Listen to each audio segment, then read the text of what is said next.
দেশে করোনায় আক্রান্তের সংখ্যা ছাড়ালো 10,000, আরও 5 জন সহ দেশে মোট মৃত্যু 182 জন। শেষ 24 ঘন্টায় শনাক্ত 688। শপিং মল খোলা নিয়ে 3 দফা বিজ্ঞপ্তি। কাল নয়, 10 মে থেকে খুলবে দোকানপাট, শপিং মল। মানুষকে সুরক্ষিত রেখে অর্থনীতির চাকা গতিশীল করাই উদ্দেশ্য, বললেন প্রধানমন্ত্রী। চিকিৎসক নার্সদের প্রতিবাদের মুখে সিদ্ধান্ত থেকে সরে আসলো বাংলাদেশ প্রাইভেট মেডিকেল অ্যাসোসিয়েশন। তবে বোনাস না দেওয়ার ঘোষণায় অনড়, বেতন হবে শতভাগ। করোনা ভাইরাসের মধ্যে পর্যাপ্ত নিরাপত্তা নিশ্চিত করে বসল পদ্মা সেতুর 29তম স্প্যান। দৃশ্যমান হল 4,350 মিটার সেতু। এবং সাতক্ষীরায় করোনা আতঙ্ক ও চিকিৎসক সংকটে ভর্তি না নেয় হাসপাতালের সামনে ভ্যানেই প্রসূতির সন্তান প্রসব। তদন্তের পর ব্যবস্থা নেওয়ার আশ্বাস সিভিল সার্জনের।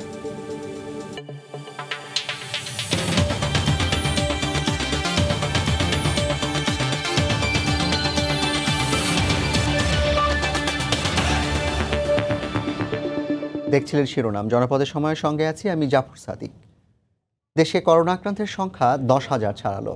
সবশেষ 24 ঘন্টায় 6,260 জন নমুনা পরীক্ষা করে সর্বোচ্চ 688 জন করোনা শনাক্ত হয়েছেন।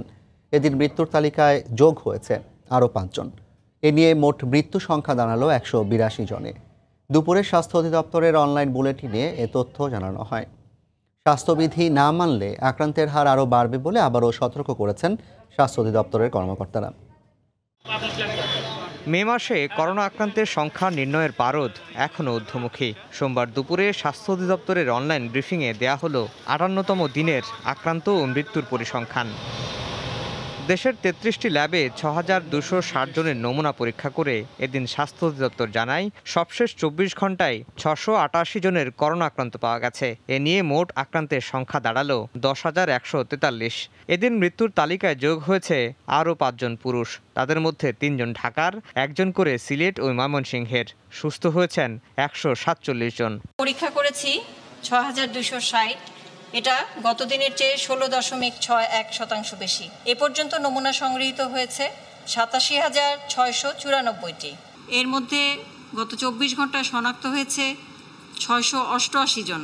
মৃত্যুবরণ করেছেন যে 5 জন, তাদের মধ্যে সবাই পুরুষ। বয়স বিভাজনে দেখা যায় যে 60 3 জন, 50 থেকে 60 1 জন এবং 31 থেকে 40 বছর বয়সের মধ্যে 1 জন।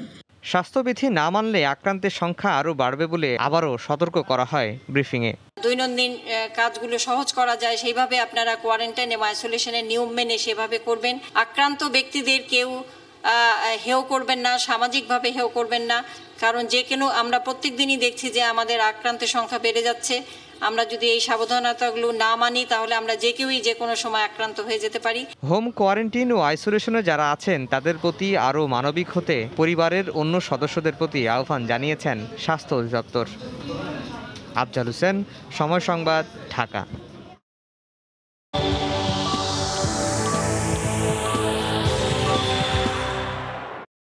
করোনার সবশেষ পরিস্থিতি নিয়ে স্বাস্থ্য অধিদপ্তরের বুলেটিনের বিশ্লেষণ করেছেন রিপোর্টার রাশেদ লিমন। সবশেষ আজকে যে 58তম দিন, সেই 58তম ব্রিফিংয়ে যে তথ্যটি জানানো হয়েছে যে এখন পর্যন্ত যে প্রায় 6,260টি কিন্তু আসলে গত 24 ঘন্টা নমুনা পরীক্ষা করা হয়েছে। এবং মিলে আক্রান্তের চিত্রটা যদি দেখি আমরা, গত কয়েকদিন ধরেই কিন্তু ক্রমবর্ধমান হয়ে এইটি আজকে কিন্তু 10,000 অতিক্রম করেছে। অর্থাৎ বাংলাদেশে এখন করোনা শনাক্ত রোগীর সংখ্যা কিন্তু 10,143। গত 7 দিনের চিত্রটি দেখতেই পাচ্ছি যে এটা কিন্তু আসলে একদিন থেকে আরেক দিন, অর্থাৎ 2 তারিখ থেকে যদি দেখি, 2 তারিখ, 3 তারিখ, 4 তারিখ, অর্থাৎ প্রতিদিনের চেয়ে তার পরবর্তী দিন কিন্তু যেমনটি আমরা দেখছি ওপাশে যে নমুনা সংগ্রহের যে বা পরীক্ষার যে চিত্রটা সেটি যেমন বাড়ছে, ঠিক একইভাবে কিন্তু এই যে রোগ শনাক্তকারী রোগীর যে সংখ্যা, সেই সংখ্যাটিও কিন্তু বেড়ে চলছে। পুরো বিষয়টা যদি বাংলাদেশের চিত্রটা তুলে ধরি, সেটি কিন্তু নমুনা পরীক্ষা যেমনটি বলছিলাম যে 6,260 এবং নতুন করে আক্রান্ত যে সংখ্যা সেটা কিন্তু 688, অর্থাৎ গত 24 ঘন্টায় প্রতিদিনে আমরা দেখছি যে নতুন রেকর্ড হচ্ছে। গত 3 দিনের রেকর্ড ভেঙে কিন্তু 688 জন আক্রান্ত হয়েছে এবং নতুন করে মৃতের সংখ্যা যদি বলি সেটি কিন্তু 5 জন এবং এ নিয়ে দেশে করোনায় আক্রান্ত হয়ে মৃতের সংখ্যা 182 জন বলে স্বাস্থ্য অধিদপ্তর নিশ্চিত করেছেন এবং সুস্থর কথা যদি বলি সুস্থ হয়েছেন কিন্তু 147 জন। আক্রান্তের যদি বয়স ভিত্তিক যে বিভাজন সেটি কিন্তু দেখি যে বড় পুরুষের শতাংশ কিন্তু এখনও সেই 68% এবং নারীর শতাংশ কিন্তু 32%, সেটাও কিন্তু রয়েছে এবং এর মধ্যে কিন্তু 21 থেকে 30 বছর বয়সী 27%, 31 থেকে 40 বছর বয়সীদের মধ্যে রয়েছে 22% এবং 41 থেকে 50 বছর বয়সী এর মধ্যে রয়েছে কিন্তু 19%। তো এই ছিল মোটামুটি আজকের যে স্বাস্থ্য অধিদপ্তরের বুলেটিন, তার সারাংশ আমার কাছ থেকে। দেশে করোনা পরিস্থিতি বিবেচনায় নিয়ে চলমান সাধারণ ছুটি আগামী 16 মে পর্যন্ত বাড়িয়ে প্রজ্ঞাপন জারি করেছে জনপ্রশাসন মন্ত্রণালয়। এদিকে মন্ত্রিপরিষদ বিভাগ থেকে শপিং মল খোলা নিয়ে 3 দফা বিজ্ঞপ্তির পর জানানো হলো কাল নয় 10 মে থেকে খুলবে দোকানপাট ও শপিং মল। খোলা থাকবে বিকেল 5-9-4টা পর্যন্ত। 3টা মন্ত্রণালয় আলাদা আলাদাভাবে করেছে। স্বরাষ্ট্র মন্ত্রণালয় দোকানপাট খোলার ব্যাপারটা সেটা প্রজ্ঞাপন করেছে স্বরাষ্ট্র মন্ত্রণালয়, কারণ ডিএমপি এর আগে এই যে আমাদের যে ইফতারি আইটেম খোলার জন্য ওই দোকানগুলো খোলার জন্য তারা কিন্তু দায়িত্ব নিয়েছিল। একইভাবে এবার ডিএমপি এই দোকানগুলো খোলা বা বন্ধ করা এগুলোর দায়িত্ব তাদের। হ্যাঁ, কখন থেকে কখন পর্যন্ত, তো সেটি 10 তারিখ থেকে কার্যকর হবে। এইটা তো ওই যে 10 তারিখ থেকে সীমিত আকারে খুলবে শপিং মলগুলো, শপিং মল, হ্যাঁ, এবং দোকানপাট এগুলো। হ্যাঁ, আমাদের যেগুলো বিপণী বিতান আছে সেগুলো এবং আপনার ছোট দোকান কিছু সীমিত আকারে, সবগুলো একসাথে না। হ্যাঁ, তো সেটা আমাদের 10 তারিখ থেকে। 5 তারিখ থেকে? হ্যাঁ, 5 তারিখ থেকে না, 10 তারিখ থেকে। মানুষকে সুরক্ষিত রেখে অর্থনীতির চাকা গতিশীল রাখার জন্যই ধাপে ধাপে ব্যবসা প্রতিষ্ঠান খুলে দেওয়া হচ্ছে বলে জানিয়েছেন প্রধানমন্ত্রী শেখ হাসিনা। জানান, ঈদকে কেন্দ্র করে সীমিত আকারে উন্মুক্তের এই ব্যবস্থা। সকালে রংপুর বিভাগের 8 জেলার কর্মকর্তাদের সঙ্গে ভিডিও কনফারেন্সে একথা বলেন তিনি। এ সময় নিজেদের সুরক্ষিত রেখে স্বাস্থ্যবিধি মেনে চলার পরামর্শ দেন সরকার প্রধান। প্রায় 2 মাস ধরে বৈশ্বিক মহামারী করোনার প্রকোপ সামলে চলছে বাংলাদেশ। অবরুদ্ধ দেশেও জীবিকার প্রশ্নে সবকিছু স্বাভাবিক করা না করার দোলাচল এখন প্রান্ত থেকে কেন্দ্র পর্যন্ত। পুরো দেশই যখন যুদ্ধ করছে এক অদৃশ্য মহাশক্তির সঙ্গে, তখন মাঠ পর্যায়ের খোঁজ নিতে প্রধানমন্ত্রীর এই ভিডিও কনফারেন্স। সোমবার সকালে গণভবনে অনুষ্ঠিত এই আয়োজনে তার সঙ্গে যুক্ত ছিলেন রংপুর বিভাগের 8 জেলার প্রতিনিধি ও মাঠ প্রশাসনের কর্মকর্তারা। রোজায় মানুষের চাহিদা ও অর্থনীতির স্বার্থেই কিছু প্রতিষ্ঠান খুলে দেওয়ার সিদ্ধান্ত নেওয়া হয়েছে জানান প্রধানমন্ত্রী। মানুষ একটু কেনাকাটা করবে, বাজার একটু করতেই হবে, তো বাজারের জন্য মানুষজন নিজে সুরক্ষিত থেকে বাজারটা করে, কাজে এটা বন্ধ করা ঠিক হবে না এবং ধীরে ধীরে আর একটু আমাদেরকে ছাড় দিতে হবে। বেশি লোক সমাগম করে না, কিন্তু নিজেরা পারিবারিকভাবে যেন উদযাপন করতে পারে, সেই আনন্দটা যেন তারা পায় সে ব্যবস্থাটা করতে হবে, সেদিকে একটু লক্ষ্য রাখতে হবে, সব বন্ধ করে দিয়ে না। স্বাস্থ্যবিধি মেনে চলার পরামর্শ দিয়ে প্রধানমন্ত্রী বলেন, জেলাভিত্তিক ক্ষুদ্র ও কুটির শিল্প প্রতিষ্ঠানগুলোও চালানোর বিষয়ে সিদ্ধান্ত নেওয়া হয়েছে। অর্থনীতির চাকাটা যাতে গতিশীল থাকে, সেখানে মানুষকে সুরক্ষিত রেখে প্রতিটি জেলায় ক্ষুদ্র শিল্প রয়ে গেছে, সেগুলি তারা চালাতে পারবেন, সেভাবে আমরা নির্দেশনা দিয়েছি। উৎপাদন প্রক্রিয়া ঠিক রাখতে পারলে দুর্ভিক্ষের শঙ্কা অনেকটাই এড়ানো সম্ভব উল্লেখ করে সবাইকে ঐক্যবদ্ধভাবে কাজ করার আহ্বান জানান শেখ হাসিনা। আবার মঙ্গা ফিরে না আসে সেদিকে বিশেষভাবে দৃষ্টি দিতে হবে। দেবাশিস রায়, সময় সংবাদ, ঢাকা। এদিকে শপিং মল খোলার সিদ্ধান্তে করোনা ভাইরাস সংক্রমণের ঝুঁকি বাড়ল বলে মনে করেন জনস্বাস্থ্য বিশেষজ্ঞরা।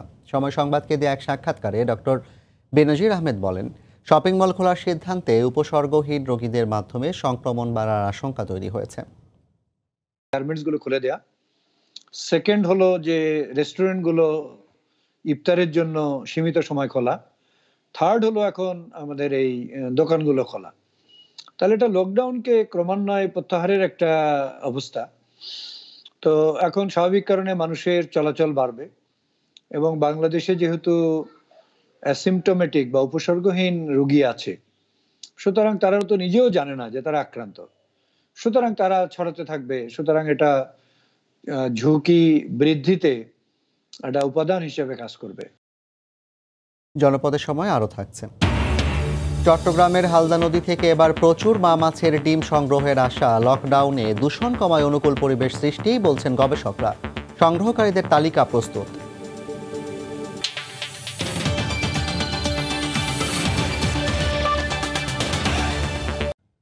করোনা ভাইরাসের মধ্যে পর্যাপ্ত নিরাপত্তা নিশ্চিত করেই পদ্মা সেতুতে বসল 29তম স্প্যান। মাঝ নদীতে 19 ও 20 নম্বর পিলারের উপর স্প্যান বসার মধ্য দিয়ে দৃশ্যমান এখন 4350 মিটার সেতু।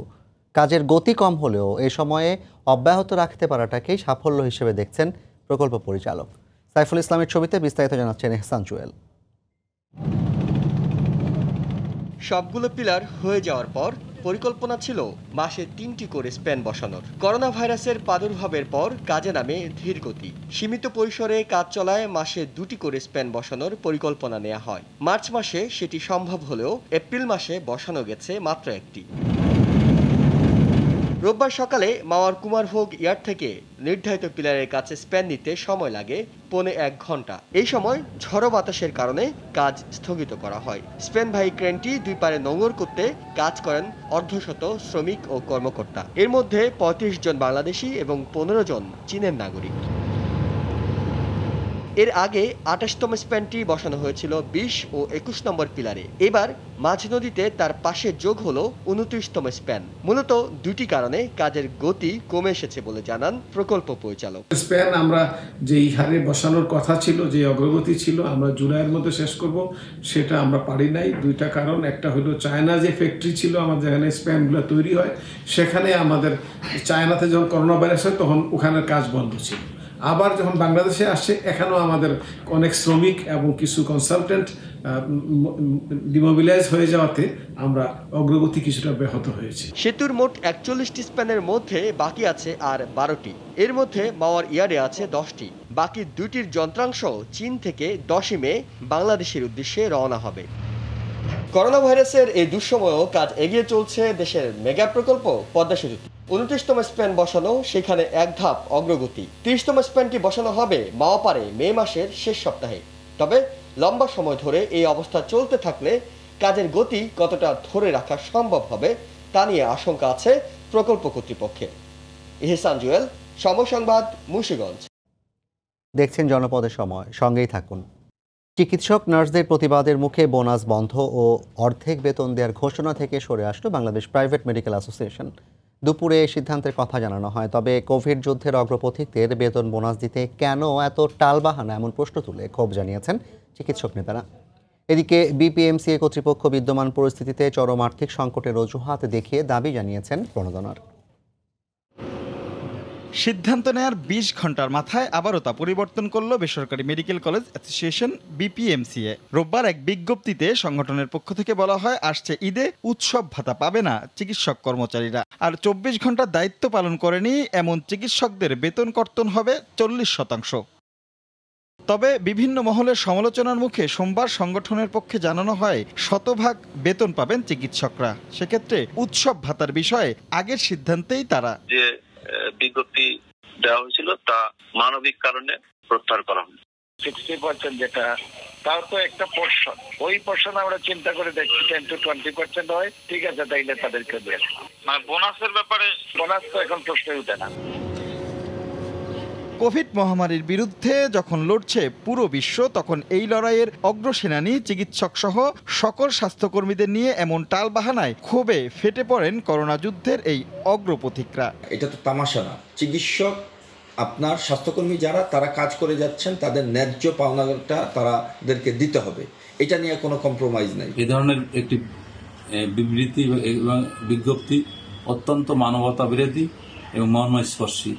আমরা তীব্র নিন্দা ও প্রতিবাদ জানাই। বছরের পর বছর ধরে মুনাফা করে যাওয়া প্রতিষ্ঠানগুলো কেন মাত্র 2 মাস ব্যবসা না থাকায় কর্মীদের উৎসব ভাতা দিতে পারবে না, সেই প্রশ্ন চিকিৎসক নেতাদেরও। বছরের পর বছর তারা লাভ করেন, কর্মকর্তা কর্মচারীদের সঙ্গে সেই লাভের অংশ ভাগ করেন, তারা করেন না। কিন্তু যখন তাদের এই যে আজকের এই পরিস্থিতিতে যে তাদের লোকসান গুনতে হচ্ছে, তখন সেই লোকসানের ভাগ কিন্তু তারা তাদের কর্মকর্তাদের উপরে চাপিয়ে দিচ্ছেন। বর্তমানে দেশের বিপিএমসি এর আওতাভুক্ত ৮৬টি প্রতিষ্ঠান রয়েছে, যাতে কর্মরত আছেন প্রায় ২০,০০০ চিকিৎসক ও স্বাস্থ্যকর্মী। রাশেদ লিমন, সময় সংবাদ, ঢাকা। এদিকে ঈদের আগেই শতভাগ বেতন পাবেন কর্মস্থলে উপস্থিত পোশাক শ্রমিকরা। যারা কাজে যোগ দিতে পারেননি তারাও পাবেন ৬০%। শ্রমভবনে শ্রম প্রতিমন্ত্রী ও মালিক পক্ষের সিদ্ধান্তে বৈঠকে সিদ্ধান্ত হয়। বৈঠকে পোশাক শিল্প মালিকদের পক্ষে বিজিএম এর সাবেক সভাপতি সালাম মুর্শেদি আরও জানান, কর্মস্থলে অনুপস্থিত শ্রমিকদের বাকি ৫% বেতন মে মাসের বেতনের সঙ্গে দেওয়া হবে। সরকারের যে সিদ্ধান্ত, সেই সিদ্ধান্তই চূড়ান্ত এবং যে স্যালারি শিট দিয়েছে সেই স্যালারি শিট অনুযায়ী বেতন হবে। এবং আপনারা দাবি করেছেন শ্রমিক ছাঁটাই সহ তাদের স্বাস্থ্য সুরক্ষা রেখে ফ্যাক্টরি চালানো, এইগুলো সব আমরা মেনে চলবে। এবং যেটুকু আপনারা দাবি করেছিলেন সেই দাবির মধ্যে আমরা যে আন্ডারস্ট্যান্ডিং এসেছি, এই 5% আমরা ফলোইং মান্থের যে স্যালারি আসবে সেইটার সাথে আমরা অ্যাডজাস্টমেন্ট করে দেব। সীমিত পরিসরে সব ধরনের পণ্যই তৈরি হচ্ছে দেশের পোশাক কারখানাগুলোতে। মালিকরা বলছেন, দ্রুত সরবরাহ করতে পারলে টিকে যাবে অনেক কার্যাদেশ। তবে দুশ্চিন্তা বাড়াচ্ছে আগামী মৌসুমে কার্যাদেশ অর্ধেকে নেমে যাওয়া বা না পাওয়ার শঙ্কা। কামরুল হাসান সবুজের রিপোর্ট। করোনা ঝুঁকি মোকাবিলায় নানা পদক্ষেপ নিশ্চিত করে খুলতে শুরু করেছে পোশাক কারখানা। মালিকরা বলছেন, বর্তমান পরিস্থিতিতে কাজ করছে 30 থেকে 40% শ্রমিক। শিফট হলো সকাল 6টা থেকে 6:30 থেকে আপনার 12টা থেকে আর 6টা পর্যন্ত। আমরা তৈরি করতেছি লেডিস ব্লাউজ। তারা একটা টাইম বেঁধে দিচ্ছে যে দ্রুত গতিতে যদি পাঠাইতে পারে তাহলে তারা অ্যাকসেপ্ট করবে, আদারওয়াইজ এটা আবার স্টক হয়ে যাবে। বিজিএম এর হিসাবে গেল মার্চ এপ্রিল মিলে বাতিল হয়েছে প্রায় $3 বিলিয়ন কার্যাদেশ। 553টি কারখানায় জরিপ করে তারা বলছে, চলতি মাসে প্রায় 200 কারখানায় কার্যাদেশ অর্ধেকে নেমে এসেছে আর কাজ নেই 37টিতে। বিকিএমএ ভুক্ত কারখানাগুলোতে 3/4 কার্যাদেশই বাতিল হয়েছে। 3 থেকে 4 মাসের অর্ডার যা ছিল এগুলো আমাদের হাতে ছিল, সেই অর্ডারগুলির 70% ক্যান্সেল হয়েছে। পরবর্তী সিজনের যে অর্ডারগুলি আমাদের আসা দরকার, সেই অর্ডারগুলি আমাদের হাতে কিন্তু এখনো আসেনি এবং তা আসার কোনো সম্ভাবনা দেখছি না। মানে ওই কাজগুলি এখনই প্লেস হওয়ার কথা ছিল। ভবিষ্যতে 6 মাস থেকে 1 বছর আসলে কঠিন সময় অপেক্ষা করছে। পৃথিবী জুড়ে কার্যাদেশ কমতে পারে 40 ভাগ। যে অবশিষ্ট 60 ভাগ কার্যাদেশ বাকি থাকবে, তার জন্য বাংলাদেশকে লড়তে হবে প্রতিযোগী দেশগুলোর সাথে। সেখানে ভিয়েতনাম, কম্বোডিয়ার মতো দেশগুলো ভালো অবস্থায় আছে। অর্থনীতিবিদদের মত, শ্রমিকরা ঝুঁকিতে পড়লে কর্মপরিবেশ নিয়ে প্রশ্ন তোলার সুযোগ পাবে ক্রেতারা, যা বাধাগ্রস্ত করতে পারে এ খাতের অগ্রযাত্রাকে। আক্রান্ত রোগীদের শুধু বয়স এবং এলাকার তথ্যই না, একই সঙ্গে তারা যাতে পেশা সম্পর্কেও তথ্য নিয়মিত যাতে সকলকে জানান। রপ্তানি তথ্য বিশ্লেষণে দেখা যায় 2019 সালের মার্চ মাসের তুলনায় গেল মার্চে পোশাক রপ্তানি কমেছে প্রায় 27% আর এপ্রিলের প্রথম 15 দিনে কমেছে প্রায় 84%। কামরুল হাসান সবুজ, সময় সংবাদ, ঢাকা। জনপদে সময় আরও থাকছে। করোনা ভাইরাসের কারণে কর্মহীন মানুষের জন্য হটলাইন নম্বর চালু করল কুমিল্লা জেলা প্রশাসন। ফোন পেলেই পৌঁছে দেওয়া হচ্ছে খাদ্য সামগ্রী।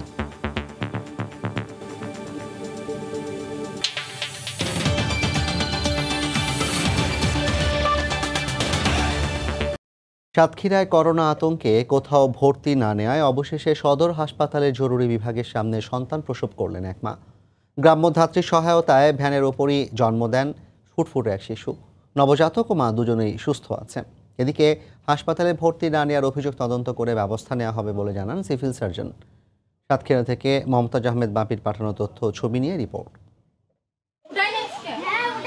শুক্রবার সকালে প্রসব বেদনা শুরু হলে সাতক্ষীরা সদরের বেসরকারি হাসপাতাল চায়না বাংলা ও ডক্টরস ল্যাব অ্যান্ড হসপিটালে নেওয়া হয় দিনমজুর বিধান দাসের স্ত্রী শিমুলী রানীকে। তবে করোনা নেগেটিভ ছাড়পত্র না থাকায় ভর্তি নেয়নি কোনো হাসপাতাল। বাধ্য হয়ে নেওয়া হয় সদর হাসপাতালের জরুরি বিভাগে। সেখানেও চিকিৎসকের দেখা না পেয়ে ডাকা হয় গ্রাম্যধাত্রী। এক পর্যায়ে খোলা আকাশের নিচে ভ্যানের ওপরই জন্ম হয় ফুটফুটে নবজাতকের। কোনো জায়গায় ভর্তি নেয়নি, বলেছে সদরে নিয়ে যান। সদরে গেছি, ওনাদের ডাকিছি, ওনারা অনেক রকম প্রশ্ন করেছে, করার পরে বাইরে বাচ্চা হয়ে গেছে। জীবন মরণ সমস্যা, একটা বাচ্চা আছে, কিন্তু কেউ আমাদের পাশে এসে দাঁড়ায়নি, কোনো কথাবার্তা কেউ শুনিও নি আমাদের। মেয়ে তো আর ধৈর্য ধরতে পারে না, তো এই বারান্দার রাস্তার বাড়ে ওখানে গাড়ি রেখে আমি ডেলিভারি করেছি। জন্মের পর মা ও শিশুকে নিয়ে যাওয়া হয় বাড়িতেই। বর্তমানে তারা দুজনেই সুস্থ আছে। প্রচুর কষ্ট পাইছি, তা এখন আমি বাচ্চা আর আমি এখন অনেক সুস্থ রয়েছি। এদিকে সরকারি হাসপাতালে জরুরি বিভাগে কেন চিকিৎসক ছিলেন না সে বিষয়ে তদন্ত করে প্রয়োজনীয় ব্যবস্থা নেওয়ার কথা জানিয়েছেন জেলার সিভিল সার্জন। তদন্ত কমিটি তৈরি করব, করে আসলে কি ঘটনা হয়েছে সেটা ব্যাপারে আমি আসলে একটু জানার চেষ্টা করব। শহরের সবচেয়ে বড় বেসরকারি হাসপাতাল চায়না বাংলা এবং ডক্টরস ল্যাব অ্যান্ড হসপিটাল, সেখানেও রয়েছে চিকিৎসক সংকট। সময় সংবাদ, সাতক্ষীরা। দেখছেন জনপদে। ঢাকাকে রিকশার নগরীও বলা হয়। চিরচেনা সেই নগরী সবার চোখের সামনেই কেমন বদলে গেল। বিপাকে গোটা দেশের মানুষ, সংকটে রিকশা চালকরাও। সামর্থ্যবানরা এই সময়ে ঘরে থাকতে পারলেও কেবল দুমুঠো খেয়ে পড়ে বাঁচতে তীব্র ঝুঁকি নিয়েই এদের অনেকেই নামছেন সড়কে। আল মামুনের ছবিতে রাশেদ বাপ্পির রিপোর্ট। রিক্সা চালাইতেছে আজকে মনে করেন 40 বছর ধরে, কখনো এরকম দেখি নাই। ওখানে দিনকাল আস্তে আস্তে খালি খারাপ হইতেছে। কথা বলার 2 ঘন্টা আগে থেকেই রিকশাওয়ালা আব্দুস সালামকে অনুসরণ করছিল সময় সংবাদ।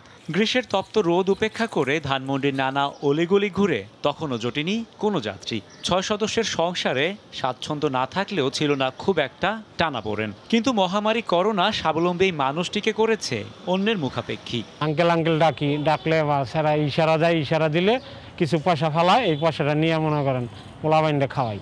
অচেনা অপরিচিত সময়ের এই ধাক্কাটা বুঝি অনেকটা জোরে সোরেই লাগলো খেটে খাওয়া শ্রমজীবী মানুষের জীবনে। আছে ভয়, আছে শঙ্কা, তবুও সংসারের খরচ জোগাতে বাধ্য হয়ে নামতে হচ্ছে পথে। তবে প্রতিদিন যে পথ জোগাতো সংসারের খরচ, চিরচেনা সেই পথই আজ অচেনা। নেই কাঙ্ক্ষিত যাত্রীর দেখা। কেউ ওঠে না, ভয়তে করোনার ভাইরাসে।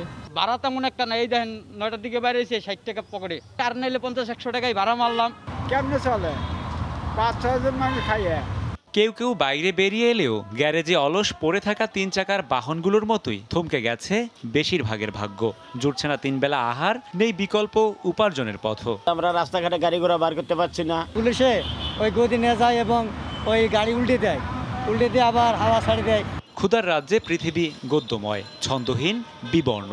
তবে পেটের দায় মেটাতে গিয়ে মানুষগুলো যাতে পরনির্ভরশীল হয়ে না পড়ে সেদিকেও সতর্ক দৃষ্টি দেওয়ার পরামর্শ বিশেষজ্ঞদের। খাদ্য সহায়তার সবচেয়ে ভালো উপযুক্ত কৌশল হতে পারে এলাকা পাড়াভিত্তিক যে সমস্ত গ্যারেজগুলো আছে, রিক্সা গ্যারেজগুলো আছে, সেখানে যে এদের খাদ্য পৌঁছে দেওয়া। অন্যদিকে এটাও স্মরণ রাখতে হবে এরা যেন কখনো সাহায্য নির্ভর হয়ে না পড়ে। রাজধানীতে রিকশা শ্রমিকের সঠিক পরিসংখ্যান না থাকলেও রিকশার সংখ্যা 10 লাখেরও বেশি। কখনো যত্রতত্র ছুটে বেরিয়ে কিংবা প্রধান সড়ক আগলে রেখে ভোগান্তির কারণ যেমন হয়েছে রিকশা, তেমনি রিকশাই হয়েছে পথিকের অবলম্বন। তাই তো ঘরবন্দি একলা থাকার এই সময়ে কর্মহীন ক্ষুধার্ত মানুষগুলোর পাশে দাঁড়ানোর দায় আমাদেরই। এমনিভাবে সম্মিলিত মানবিকতার শক্তিতে দুঃসময় কেটে ফিরবেই সুদিন। রাশেদ বাপ্পি, সময় সংবাদ, ঢাকা। করোনা ভাইরাসের কারণে কর্মহীন মধ্যবিত্ত, নিম্ন মধ্যবিত্ত মানুষ যারা কারো কাছে সাহায্য চাইতে পারেন না, এমন অসহায় মানুষের মাঝে প্রধানমন্ত্রীর নির্দেশে কুমিল্লা জেলা প্রশাসন হটলাইনের মাধ্যমে পৌঁছে দেওয়া হচ্ছে খাদ্য সামগ্রী। এতে সন্তুষ্ট উপকারভোগী ও সচেতন নাগরিকরা। জেলা প্রশাসক বলছেন, নাম পরিচয় গোপন রেখেই ত্রাণ পৌঁছে দেওয়া হচ্ছে। বাহার রায়হানের পাঠানো তথ্য ছবি নিয়ে রিপোর্ট। কুমিল্লা সিটি কর্পোরেশনের 6 নং ওয়ার্ডের বাসিন্দা পারভিন বেগম স্বামী হারান 6 বছর আগে। 3 সন্তানের জননী, সংসার চালান আয়ার কাজ করে। ছেলে ভিডিওগ্রাফির কাজ করেন, ভাড়া বাসায় কোনো রকমের দিন চলতো তাদের। করোনায় লকডাউনে মা ছেলে দুজনেই এখন বেকার, ঘরে নেই কোনো খাবার। এমন অবস্থায় জেলা প্রশাসনের হটলাইনের মোবাইলে মেসেজ করলে খাদ্য সামগ্রী নিয়ে পৌঁছে যায় জেলা প্রশাসনের টিম। সহায়তা পেয়ে পারভিন বেগম সহ খুশি উপকারভোগীরা। স্বামী মারা গেছে, অনেক কষ্ট করে খাইতেছি, তো এই জন্য গেছি, এটা পাইয়া তো অনেক খুশি। মেসেজ পাইছি, মেসেজে চাল পাইছি, আর এমনি পরিবার হচ্ছে 8 জন। মধ্যস্থকারী ছাড়াই অভাবীদের কাছে সাহায্য পৌঁছে দেওয়ার এমন উদ্যোগকে স্বাগত জানান সুশীল সমাজ। অনলাইনের মাধ্যমে ত্রাণটা পৌঁছে দিচ্ছে, এটা অভিনন্দন পাওয়ার যোগ্য এবং ধন্যবাদ পাওয়ার যোগ্য। জেলা প্রশাসক জানান, যাদের প্রয়োজন আছে কিন্তু মানুষের কাছে সাহায্য চাইতে পারে না, এমন অসহায় মানুষের মাঝে সহায়তা পৌঁছে দেওয়ার জন্যই হটলাইন চালু করা হয়েছে। তাদের বাড়িতে আমরা আমাদের ত্রাণটি পৌঁছে দিয়েছি এবং তাদের পরিচয় আমরা সম্পূর্ণ গোপন রেখেছি। এখন আমরা একটি দুর্যোগকালীন সময় পার করছি। আমরা চাই আমাদের সকলের পাশে দাঁড়াবেন, যেভাবে আসেন আমরা সহায়তা করবেন। গত 9 মার্চ চালু করা হটলাইন নম্বরে এখন পর্যন্ত আবেদন এসেছে প্রায় 22,000। যাচাই বাছাই করে প্রায় 13,000 মানুষের কাছে খাদ্য সামগ্রী পৌঁছে দেওয়া হয়। সময় সংবাদ, কুমিল্লা। করোনায় লকডাউন থাকায় দীর্ঘদিন ধরে কাজে যেতে পা পেরে অসহায় হয়ে পড়েছেন অসংখ্য মানুষ। তাদের দুর্দিনে সহায়তার হাত বাড়িয়েছেন সংসদ সদস্য, সেনাবাহিনী, রেড ক্রিসেন্ট ও বিভিন্ন স্বেচ্ছাসেবী সংগঠন। কেউ কেউ ব্যক্তি উদ্যোগেও ত্রাণ সহায়তা দিচ্ছেন। জেলা প্রতিনিধিদের পাঠানো তথ্য, ছবি নিয়ে রিপোর্ট। সোমবার সকালে মানুষ মানুষের জন্য কর্মসূচির আওতায় ভোলার চরফ্যাশনে দ্বিতীয় দিনের মতো আরও 4,000 কর্মহীন ও দুস্থ মানুষকে খাদ্য সামগ্রী দিয়েছেন স্থানীয় সংসদ সদস্য আব্দুল্লাহ আল ইসলাম জ্যাকব। সামাজিক দূরত্ব বজায় রেখে পঞ্চগড় সদর উপজেলার বিভিন্ন এলাকায় দুস্থ ও অসহায় মানুষের মাঝে বিনামূল্যে সবজি বিতরণ করেছে বাংলাদেশ ছাত্রলীগ। জামালপুর আব্দুল হামিদ স্টেডিয়ামে বিদ্যানন্দ ফাউন্ডেশনের পক্ষে খাদ্য সামগ্রী বিতরণ করেন বিজিবি 45 ব্যাটালিয়নের অধিনায়ক লেফটেন্যান্ট কর্নেল SM আজাদ। ঝিনাইদহে প্রতিবন্ধী, বিধবা, স্বামী পরিত্যক্তা ও অসহায় দুস্থদের মাঝে খাদ্য সামগ্রী বিতরণ করে জেলা পুলিশ। করোনা মোকাবেলায় ঠাকুরগাঁওয়ের সীমান্ত এলাকায় অসহায় ও কর্মহীন মানুষকে খাদ্য সামগ্রী প্রদান করেছে দিনাজপুরের 42 বিজিবি। বাংলাদেশ আনসার ও গ্রাম প্রতিরক্ষা বাহিনীর দুস্থ অসহায় ভিডিপি সদস্যদের মাঝে খাদ্য সহায়তা প্রদান করা হয়েছে চাঁদপুর জেলা কার্যালয়ে। রাজশাহীতে নগরীর ভদ্রা মোড় এলাকায় 150 বস্তিবাসীর মধ্যে চাল, ডাল, আটা, তেল সহ নিত্যপণ্য বিতরণ করে সেনাবাহিনী। রাঙামাটির নানিয়ারচর উপজেলার সেনা সদস্যদের বরাদ্দকৃত রেশন বাঁচিয়ে অসহায় এবং দুস্থ 650 পরিবারের মাঝে ইফতার ও খাদ্য সামগ্রী বিতরণ করা হয়। নড়াইলে সমাজের নিম্নবিত্ত মধ্য শ্রেণীদের জন্য হটলাইন খুলেছেন নড়াইল জেলা যুবলীগের আহ্বায়ক আলহাজ ওয়াহিদুজ্জামান। বরগুনা সাংবাদিক ইউনিয়নের পক্ষ থেকে তাদের অস্থায়ী কার্যালয়ের সামনে কর্মহীন হতদরিদ্রদের খাদ্য সহায়তা প্রদান করা হয়। এছাড়া পিরোজপুর, কুড়িগ্রাম, বরিশাল সহ দেশের বিভিন্ন স্থানে কর্মহীন হতদরিদ্রদের মাঝে ত্রাণ বিতরণ করা হয়। মাজজাহান শুক্লা, সময় সংবাদ। না পাওয়ায় চতুর্থ দিনের মাথায় এসে বন্ধ হয়ে গেল ঢাকা চট্টগ্রাম রুটে চালু হওয়া railway parcel train service. Corona ভাইরাসের সংক্রমণ ঠেকাতে অঘোষিত লকডাউনে পণ্য পরিবহনের জন্য বিশেষ এই ট্রেনটি চালু করা হয়েছিল। সাখাওয়াত ত্রিপুর ক্যামেরায় বিস্তারিত জানাচ্ছেন কমল দে। 1 মে থেকে চালু হওয়া এই বিশেষ ট্রেনে করে চট্টগ্রাম থেকে ঢাকায় পাঠানো হয়েছে ফার্নিচার, সুতা, প্লাস্টিকের দরজা, শুটকি এবং রাবারের স্যান্ডেল, সাথে একটি গাড়ি। 3 দিনে সব মিলিয়ে পণ্যের ওজন কোনোভাবেই 1 মেট্রিক টনের বেশি হবে না। রাজস্ব কোনোভাবেই 15,000 টাকার বেশি নয়। আমাদের এই পার্সেলটা সংশ্লিষ্ট হচ্ছে যে যাতায়াত ব্যবস্থা এবং ফ্যাক্টরি এগুলির সাথে।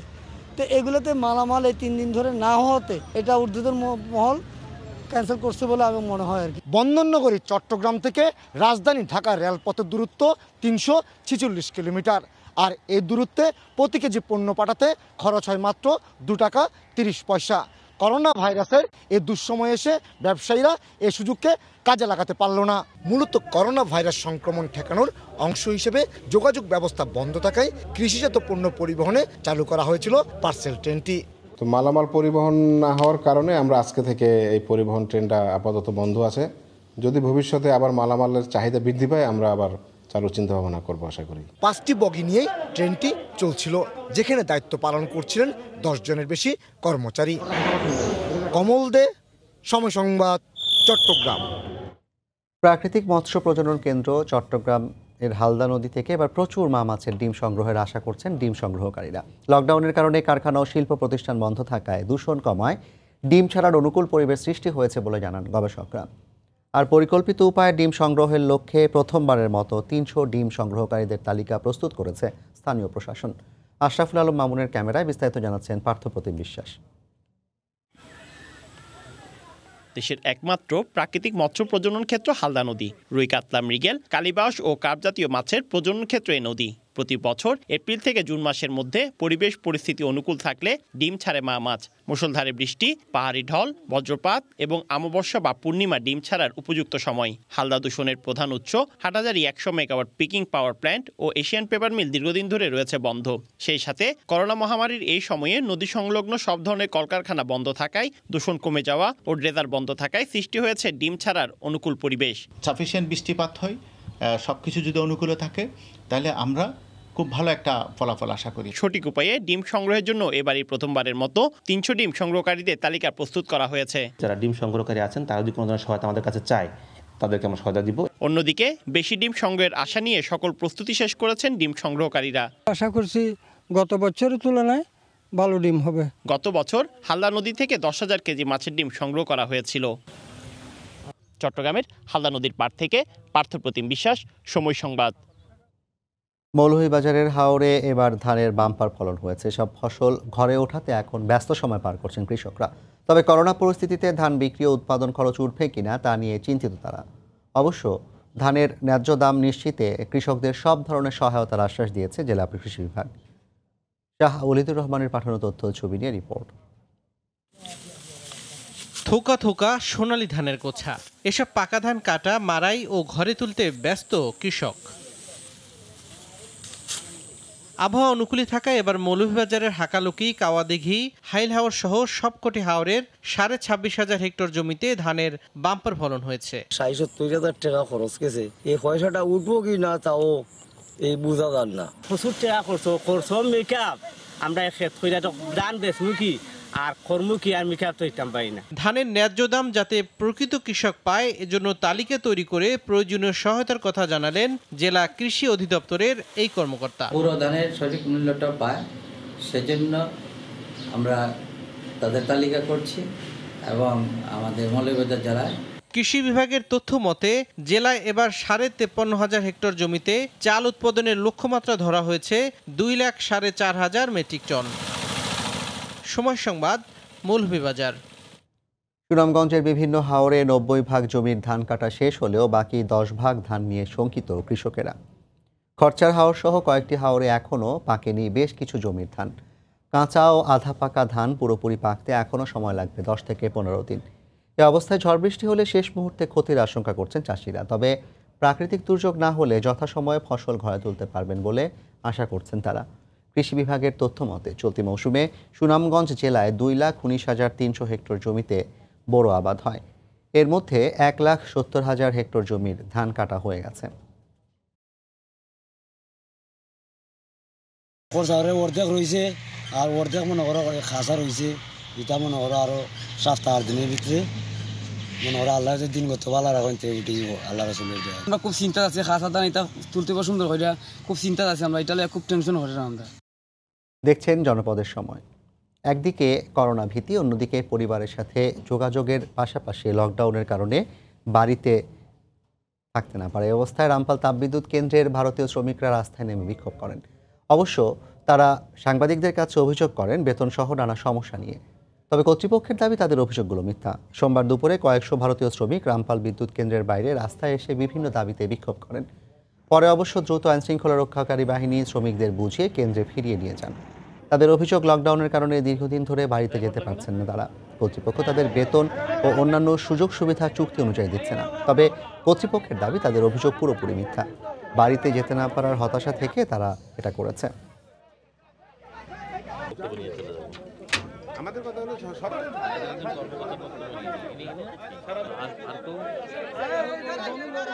তোমরা এদিকে আসো, চলে আসো। খাবারের খাওয়া দাওয়া কাজ করলে তো সব এক জায়গাতে কাজ করলে তো সোশ্যাল ডিস্টেন্স বজায় নিয়ে রাখতে হবে। এই যে মহামারী চলছে দেশে, এটা সোশ্যাল ডিস্টেন্স বজায় রাখনা চাইয়ে, এটা নেই হবে এসে কাম করে তো আলাদাভাবে সমস্ত লেবারকে জিজ্ঞাসা করুন। প্রত্যেকের মেডিকেল থেকে আরম্ভ করে খাওয়া থেকে আরম্ভ করে সমস্ত কিছু মানে রীতিমতো ক্লাস, MBBS ডাক্তার রাখা রয়েছে, ওষুধ রাখা রয়েছে।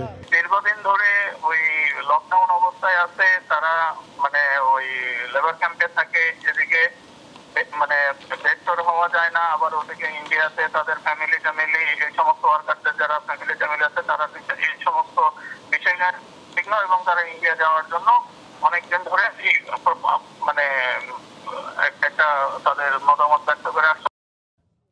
কৃষ্ণচূড়া, সোনালু, রাধাচূড়া, জারুল, কাঁঠাল চাপায় সেজেছে গ্রীষ্মের প্রকৃতি।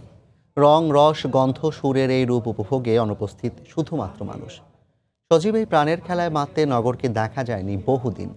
শাতিলা শারমিনের রিপোর্ট, ক্যামেরায় ছিলেন শামসুল হক প্রিন্স।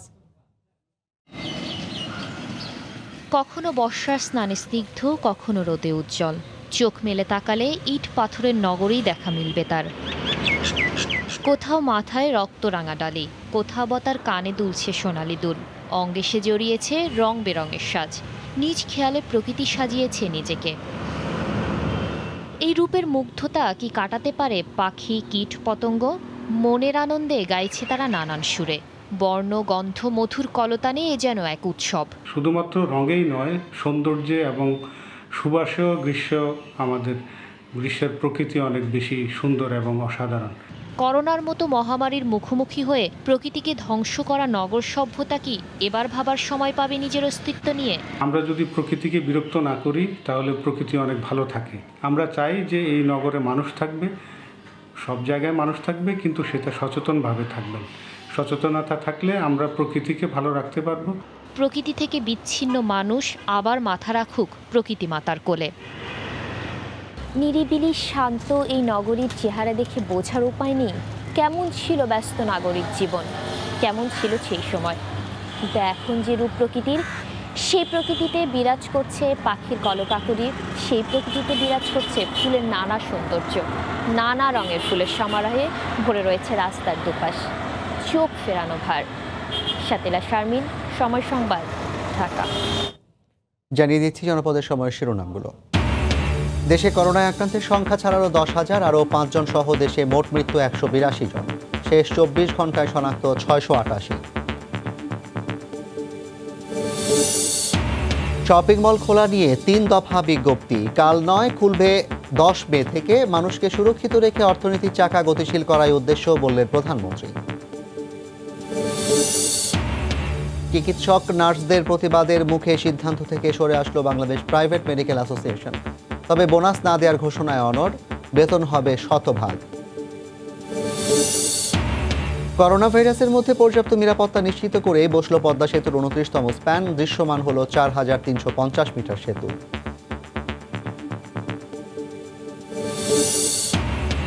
এবং সাতক্ষীরায় করোনা আতঙ্ক ও চিকিৎসক সংকটে ভর্তি না নেওয়ায় হাসপাতালের সামনে ভ্যানেই প্রসূতির সন্তান প্রসব। তদন্তের পর ব্যবস্থা নেওয়ার আশ্বাস সিভিল সার্জনের। এই ছিল এখনকার মতো। আপনার মোবাইলে সময় সংবাদ দেখতে ও সব খবর পেতে ডাউনলোড করুন সময় অ্যাপ আর সঙ্গে থাকুন সময়।